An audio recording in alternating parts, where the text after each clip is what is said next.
জনৈক তাবিঈর সামনে এক ব্যক্তি তার প্রশংসা করল। তখন তিনি বললেন, তুমি কি আমাকে পরীক্ষা করে দেখেছ? রাগের সময় আমাকে সহনশীল পেয়েছ কি? সফরে আমার থেকে উত্তম চরিত্রের পরিচয় পেয়েছ কি? আমানতের ক্ষেত্রে আমাকে বিশ্বস্ত পেয়েছ কি? লোকটা বলল, না।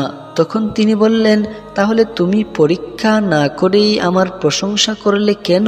শুনো, উল্লেখিত 3টি বিষয়ে পরীক্ষা না করে কারো প্রশংসা করবে না। অতঃপর বললেন, বেহেশতি মানুষের বৈশিষ্ট্য 3টি, আর এই 3টি বৈশিষ্ট্য কেবল শরীফ ও ভদ্রলোকদের পাওয়া যায়। গুণ 3টি হলো: 1. জালেমকে ক্ষমা করা, 2. যে বঞ্চিত করে তাকে দান করা, এবং 3 হলো মন্দ আচরণকারীর সাথে উত্তম আচরণ করা। আল্লাহ তাআলা কুরআনে কারীমের মধ্যে ইরশাদ করেন, ক্ষমা করার অভ্যাস করো, সৎ কাজের আদেশ করো, আর মূর্খদের থেকে মুখ ফিরিয়ে নাও।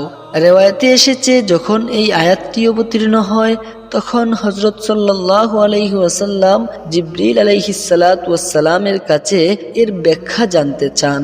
হযরত জিবরাইল আলাইহিস সালাতু ওয়াস সালাম আল্লাহর কাছ থেকে এর জবাব জেনে তারপর বলেন, হে মুহাম্মদ, আল্লাহ তাআলার নির্দেশ হলো যে আত্মীয়তার বন্ধন ছিন্ন করে তার সাথে বন্ধন স্থাপন করবেন, বঞ্চিতকারীকে দান করবেন, আর জালেমকে ক্ষমা করবেন।